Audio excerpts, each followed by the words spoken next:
Welcome to the Liver Lounge, your go-to podcast for the latest updates in hepatology, featuring discussions with the world's leading experts. Hi, thank you everyone for listening to this podcast under the auspices of the Liver Foundation.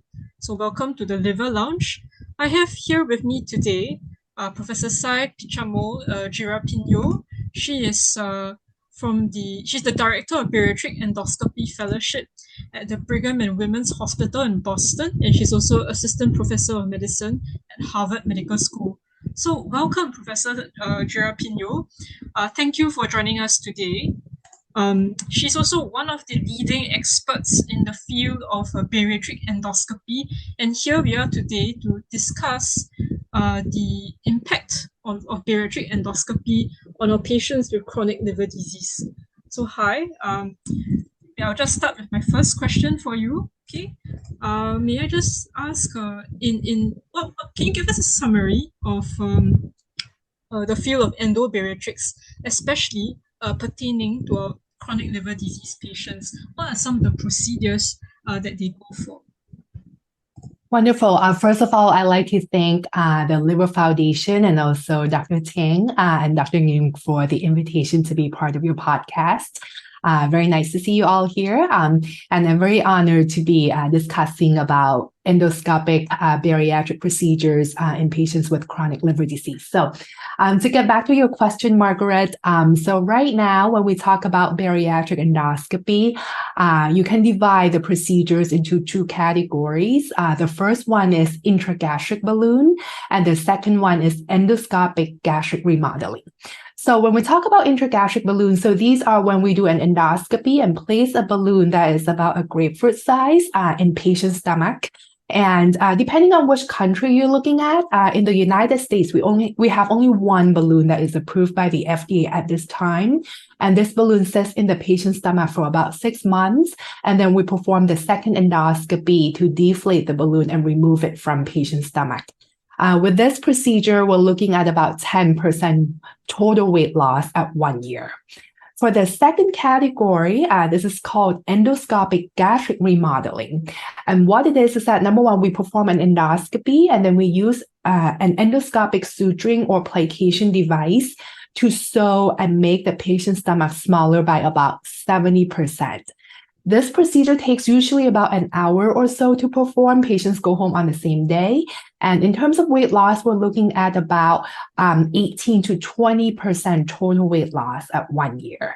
So these are the options that are available for patients who are suffering from MASLD or used to be known as fatty liver.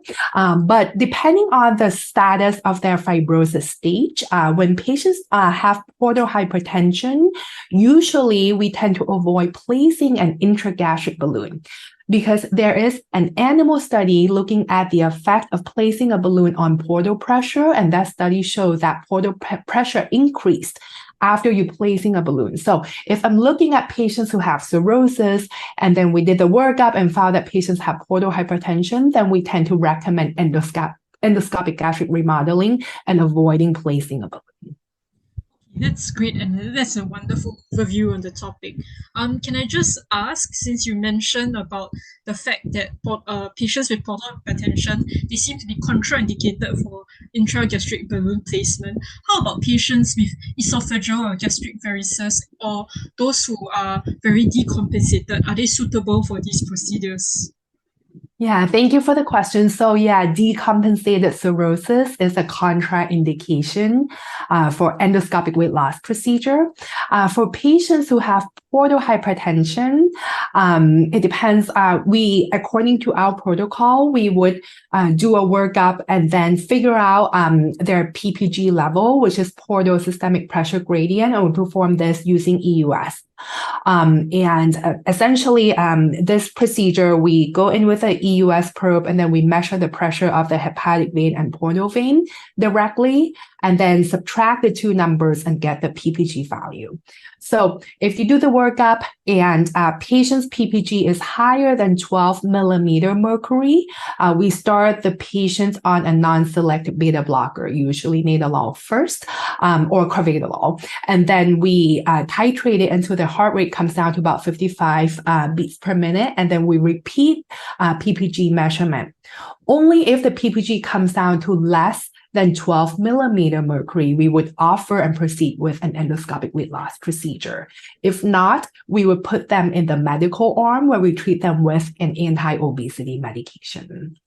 And then to follow up on your question about gastric varices and or esophageal varices, we do offer the procedures, but it depends on the locations of the gastric varices, for example, because when we perform an endoscopic gastric remodeling procedure, we sew the patient's gastric body. So I did perform this procedure in patients who have gastric varices, but they were mainly in the antrum, for example, then you would avoid touching that area, and or you might have to modify the technique a little bit. And I mean, I guess you see a wide spectrum of patients with obesity in your practice. Pertaining specifically to those with advanced fibrosis or cirrhosis, is there anything additional that you would kind of counsel them, or anything that you of the procedure that you highlight to this group of patients? Yeah, I think the main thing is that the workup will be more involved compared to patients without advanced fibrosis. There has been no study per se comparing this procedure in patients with advanced fibrosis versus no advanced fibrosis, but I do consult the patients that the risk are most likely higher compared to patients without advanced fibrosis. And then usually kind of decide with the patients in terms of risk and benefit ratio. Because for this patient population, usually the recommended treatment is to lose weight, but then usually they cannot get up to 7% or 10% weight loss just with lifestyle modification alone. Then you kind of like sitting and watching them gaining weight, and then they might progress on their fibrosis. So most of the patients decide on pursuing this procedure, but they have to understand the potential risk as well. That's a great answer. So you mentioned something about, there have been no studies looking at patients with advanced fibrosis versus those with no fibrosis. So maybe that leads us nicely to the next question that I have, which is the clinical impact or the outcomes of these endobariatric procedures. So we know that they are very good for weight loss, but how about other markers? For example, does it improve hepatic steatosis or fibrosis in the long term? Yeah, so thank you for the question. So we were curious the same thing. So we have conducted a few studies looking at liver outcomes following these endoscopic weight loss procedures. And most recently, we published a paper looking at patients with F3, F4. And we found that with this procedure, we were able to reduce the portal systemic pressure gradient, so PPG, and they came down significantly. Additionally, there's another study from our group looking at F2 to F4 patients, and we found that additionally hepatic fibrosis significantly improved at 6 to 12 months after these procedures. And we looked at non-invasive tests. So we looked at FibroScan, we looked at FIB-4 and NFS scores, and everything improved. Additionally, when you looked at hepatic steatosis and we used the CAP score on FibroScan, this also significantly decreased. And also, if you look at insulin resistance status, HOMA-IR, A1C, everything also significantly improved. So you can see that for patients with MASLD and advanced fibrosis, they tend to have prediabetes, diabetes as well. By pursuing this procedure, you don't only get the weight loss, but this translates to improvement in all of the major liver outcomes and also insulin resistance.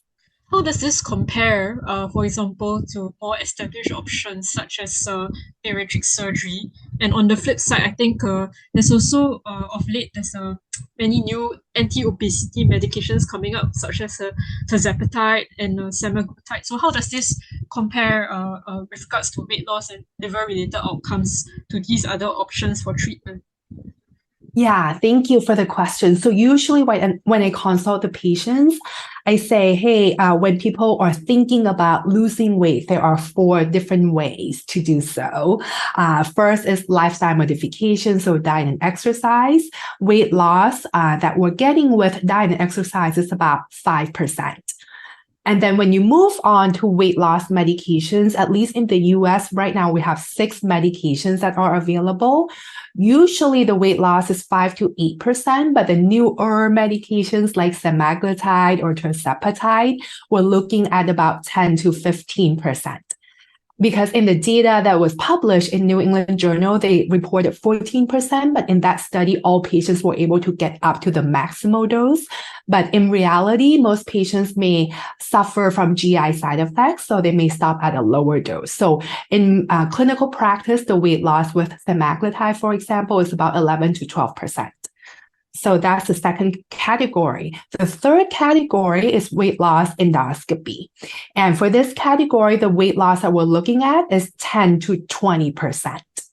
And then when you move up to the bariatric surgery, depending on which surgery patients get, if you look at sleeve gastrectomy, the weight loss is about 25%, and then Roux-en-Y gastric bypass is about 30%.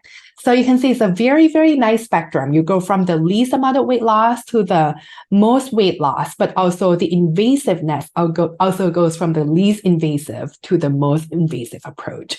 So I usually offer all options to the patients, and depending on the patient's BMI, they may be eligible for 1, 2 options. Some people may be eligible for all of them if the BMI is greater than 40 or 35 with at least 1 comorbidity. And then there's more discussion about which one they might prefer to pursue first. And how about other clinical outcomes or other markers such as is there any change in terms of improvement in hepatic steatosis or fibrosis compared to bariatric surgery, for example? Yeah, so bariatric surgery has some data on fatty liver as well. And when they did liver biopsy, they found that about 50% of the cohort who underwent bariatric surgery had fibrosis regression. So that is their data. We are conducting a study looking at the biopsy result with bariatric endoscopy. So we're hoping to share that shortly or soon. Hopefully we get the results of that soon. Okay, how about you mentioned that weight loss kind of fluctuates. I mean, it is different across the spectrum of available procedures, but specifically for bariatric endoscopy, especially I think the intragastric balloon you mentioned, after 6 months you have to take out the balloon. How sustainable is this weight loss? Do you see patients who if they do not adhere to a kind of strict diet and exercise regimen, do they go back to gaining weight? Yeah, so for intragastric balloon, there is a risk of gaining some of the weight back after the balloon comes out. So in clinical practice, usually we would use a combination approach where a few months before we remove a balloon, we would recommend the patients going on an anti-obesity medication so that they can maintain that lost weight without gaining. So that is something that we always consult the patients on prior to them getting a balloon. Now, if you look at endoscopic gastric remodeling, for this procedure, as I mentioned earlier, at 1 year, we're looking at about 18 to 20% weight loss. At 5 years, the amount of weight loss is about 16% on average. And our group recently reported the 10-year data of endoscopic gastric remodeling, and we're looking at about 11 to 12%. So if you look at the trajectory, patients are maintaining most of the weight loss, but some may gain some of them back. And if you look at percentage of patients who may gain some of the weight back after endoscopic gastric remodeling, we're looking at about 15%. So that's the number that I quoted to patients usually. These sound like very impressive long-term outcomes, and for some procedure that's less invasive than surgery, I think this is pretty good. From where I come from, I mean, locally in Singapore, we don't have much expertise in bariatric endoscopy. And I think this is one of the reasons why locally we are not so familiar with it. But I understand that this is something that is increasingly important. It's a field that's very It's very well researched and well published in the US. So can I just ask, in your opinion, what are some of the barriers, I mean, both patient and physician barriers to the uptake of a bariatric endoscopy for obese patients? Yeah, so for patients, I think the two main barriers are number one, awareness. Despite more and more patients hearing about this, I think the majority of the patients are still not aware of this endoscopic weight loss option. So I think we can do better. Additionally, the second barrier is insurance coverage. Right now, at most centers who are offering these procedures, they offer it as a self-pay procedure. And the price is not low. So some patients may or may not be able to afford for this procedure. So I think that those are the two main barriers for patients. In terms of physicians, similarly, I think there are two main barriers. Number one is training. So right now, there is a limited number of physicians in the US who can perform this procedure well. I want to say less than 100. So you can see that the supply demand are not matching there. So as a society, like professional societies, we're working really hard to come up with training curriculum so that we can train more physicians to do this procedure effectively and safely. Right now, I'm running the Bariatric Endoscopy Fellowship Program at Brigham and Women's Hospital. It's a 1-year dedicated program training fellows to only do endoscopic weight loss procedure. We have had this program for 10 years. More recently, there's a second fellowship program similar to ours in New York as well. So right now in the US, we have only 2 dedicated training programs for this field. So you can see how we're not training a lot of physicians to do this procedure, and this is what we have to address. Second barrier for physicians is also insurance coverage. Because of the lack of insurance coverage, most people who are trained to do these procedures are still suffering from doing a high volume. And just like any technical procedures, you get better when you do more of those procedures. So hopefully once we get more insurance coverage, every program will grow more and the volume will grow more at most centers. So it sounds like, I guess the main barriers to uptake, as you mentioned, is awareness, training, and also in US, probably the context would be more of insurance coverage that's not available. Yeah, Can I we're very just fortunate. At our program, we were able to get insurance coverage because we have had the program for a really long time. We have data to show outcomes and safety of this procedure under our hands. So we were able to use that to negotiate with the insurance companies. But I think that will take time for other newer programs. I see. And out of curiosity, what's the learning curve like if for a fellow who's interested in bariatric endoscopy? How many procedures does it take for someone to become competent in this? Yeah, so I think the answer is it depends on who the trainees are.